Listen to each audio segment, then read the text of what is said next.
You're listening to Himalayan Adventure by Vaile. Chapter 33. In another part of Shangri-La, Abby led Isabelle to a park where there was a small bridge overlooking an aqueduct in which a small stream of melted Himalayan ice water was flowing into the darkness. The bridge was softly lit by yellow lamps that were partly obscured by the leafy branches of nearby trees. The light illuminated the bridge, beyond which were deep pools of shadow that merged with the darkness of the night. The park was deserted and quiet, save for the gentle trickle of the water over the rocks in the aqueduct. Abby and Isabelle sat down on a stone bench seat on the bridge. Isabelle arranged the folds of her yellow toga and looked around. Several paces to her right was a 2-meter-tall gray statue of a yeti of proud bearing, wearing a toga and standing upright. The plaque at the base of the statue was written in Yetian. "Somebody famous?" asked Isabelle. Abby leaned forward and read the plaque. "He was the president of the council," she explained. "He died 200 years ago or something like that. Nothing dramatic. Old age, I think. He was the one who first proposed the policy of rescuing humans who were in trouble in the mountains." Isabelle studied the statue's face. "Ah, so he's the one I should thank for being here," she said. "Actually, I think Zaw probably had more to do with it," Abby replied. "Yeah, I know, but I already thanked him once," Isabelle said, "and if I do it again, it's just going to go to his head. His ego's big enough as it is." Abby smiled and said, "No arguments from me about that." The pair laughed easily together and then were quiet for a moment. Isabelle looked at her new friend, a member of another species which, only a few weeks ago, Isabelle and her companions had intended to track down and capture if possible. She felt ashamed at the thought. "Abby, I think I'll be leaving Shangri-La pretty soon, and there's something I want you to know before I go," Isabelle began. Picking the right words was difficult. After pausing for a moment, she said, "Tom Burnmaster and the rest of us haven't been exactly honest about why we came to Nepal. We said we came to go climbing in the Himalayas, which is true, but it wasn't the only reason." Abby shrugged. "What do you mean?" she asked. "Tom got a letter inviting him to come to Nepal too." The words stuck in her throat for a second. "Search for yeti." Isabelle watched Abby for a reaction. Shock, anger, betrayal, but saw none, and she continued. "It sounded like a fantastic adventure. I'd never been to the Himalayas and probably wouldn't get the opportunity for a long time, if ever. Laheeti managed to convince Tom to let us come along in exchange for fast-tracking the visas. He's a prince, he can do that sort of stuff." Abby smiled. "I know, he told me," she said. Isabelle paused, surprised. A dozen thoughts flashed through her mind. "Laheeti told you we came to Nepal to search for yeti?" she asked uncertainly. "No, he told me he was a prince," Abby said. "Of the Vavu Islands, I think he said."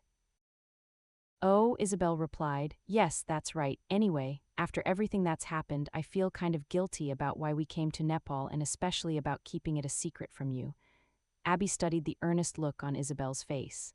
Physiologically speaking, human faces were capable of expressing a greater range of emotions than yeti faces, and Abby always enjoyed watching the way human faces expressed their feelings. She smiled.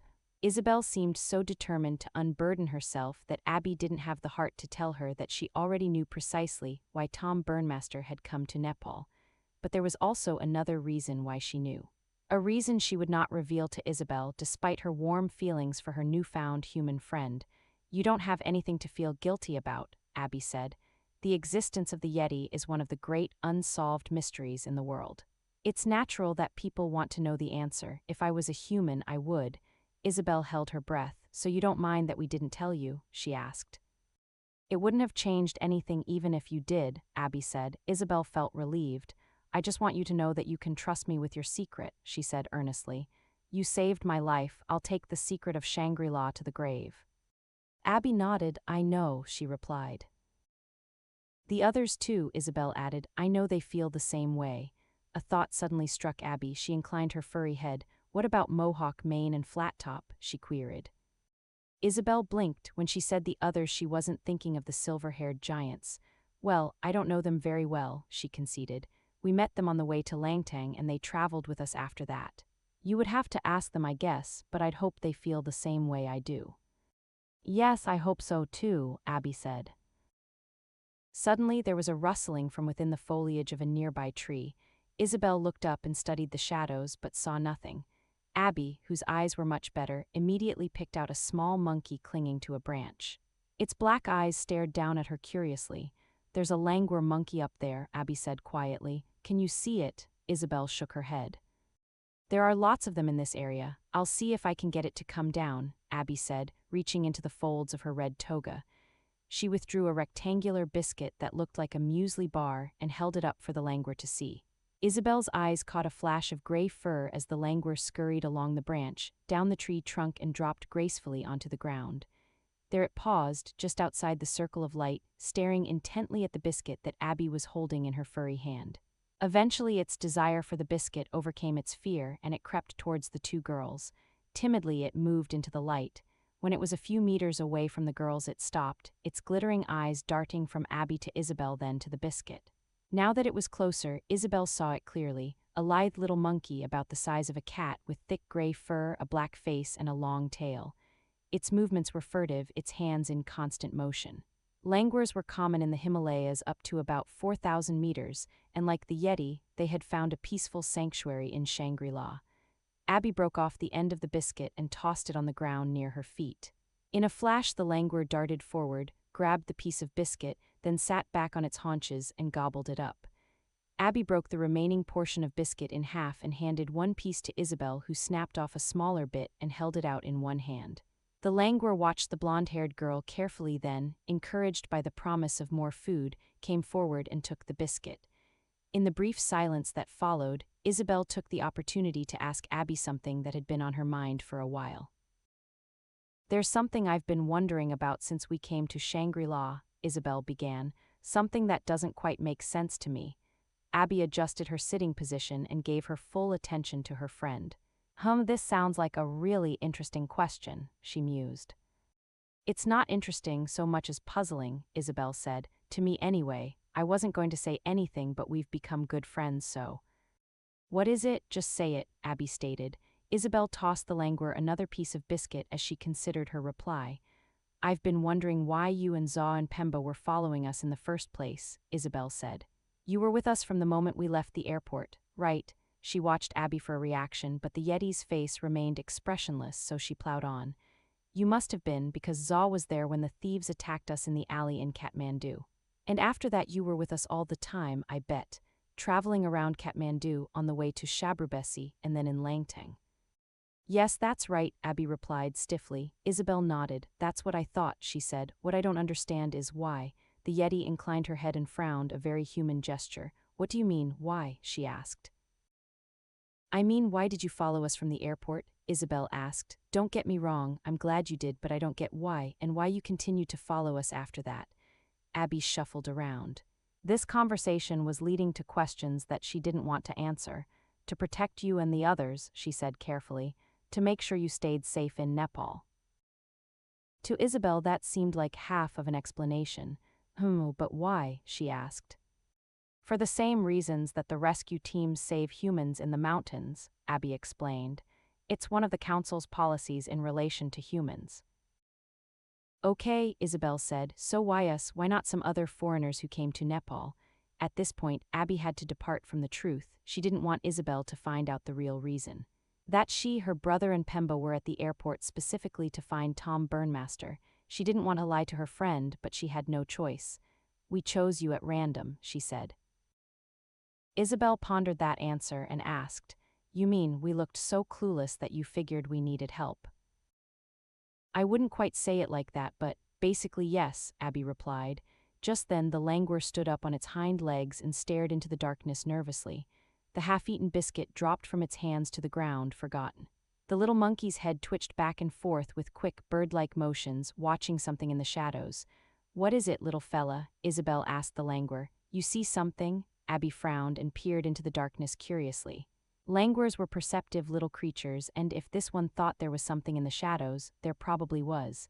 The yeti searched the night with her sharp gaze, saw nothing, and was about to give up.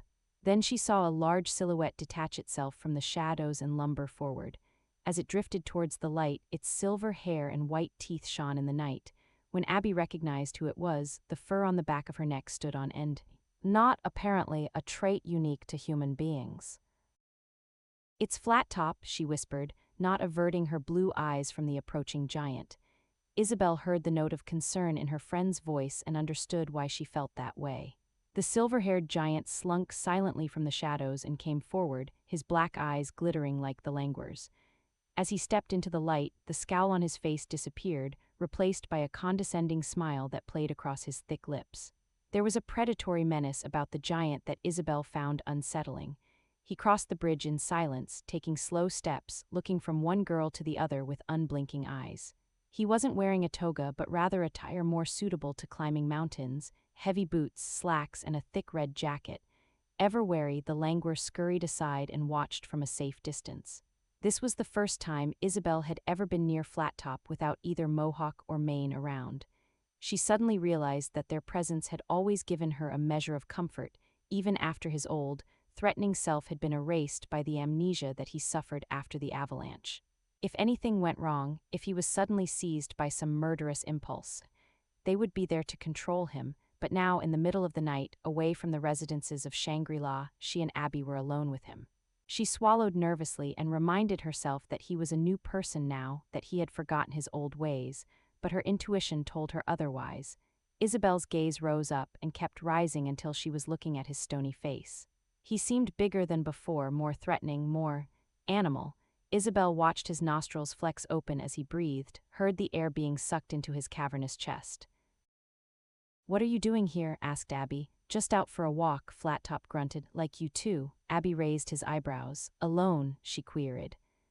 He shrugged and replied emotionlessly, "Not anymore. Mind if I join you?" The two girls looked at each other uncertainly, then Abby said, "Well, if you want to." The bench seat was only big enough for two and there was no more seating on the bridge. Flat Top looked around, then walked over and wrapped his huge hands around the statue on the other side of the bridge. Before Abby could object, he threw his immense weight against it, knocking it to the ground with a terrific thud that broke off one of its stone arms. Taking hold of the other limb, he dragged the statue over and positioned it in front of the girls, then sat down on its back. "What the hell are you doing?" exclaimed Abby, rising to her feet. He fixed his eyes on her. "Making myself comfortable," he growled. "What do you care? It's not your statue."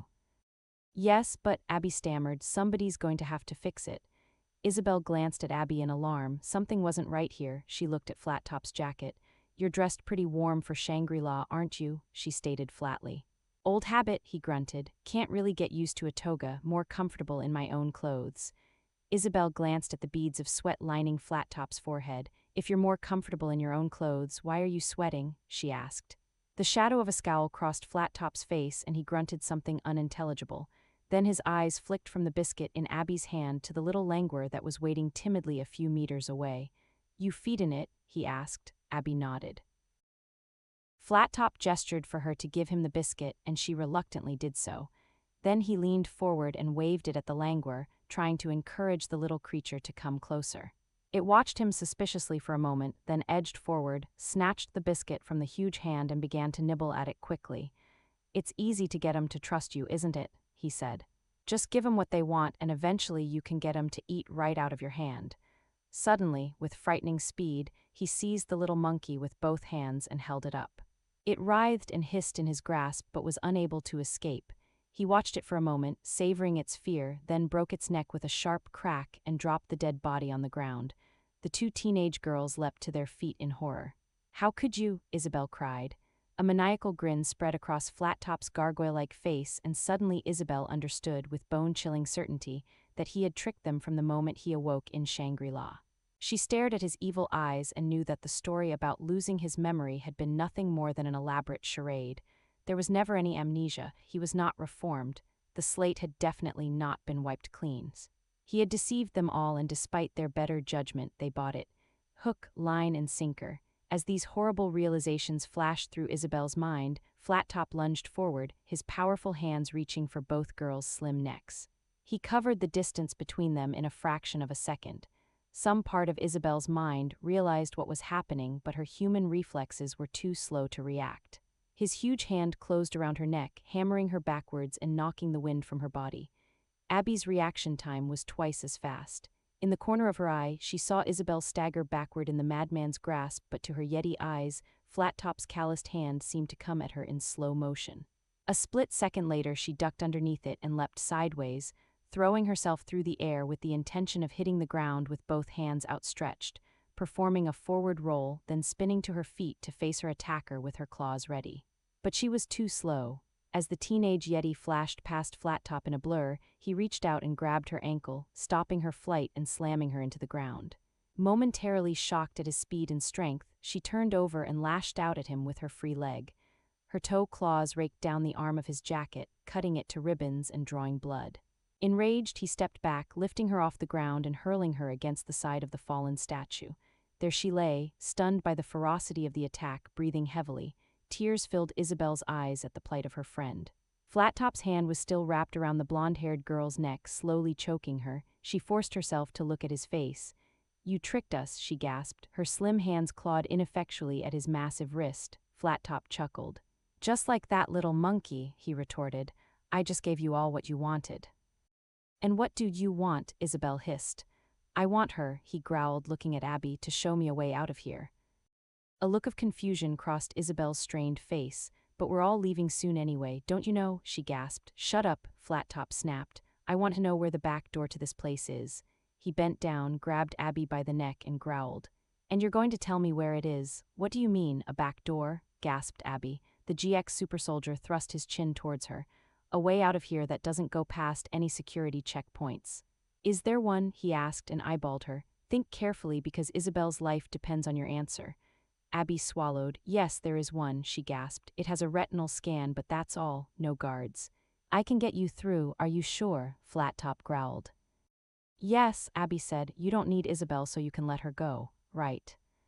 "Wrong," Flattop declared immediately. "She's my insurance policy. You'd better be right about the back door. If you lie to me, I'll squeeze her neck until her head pops off. Comprende?" A look of pain crossed Abby's face.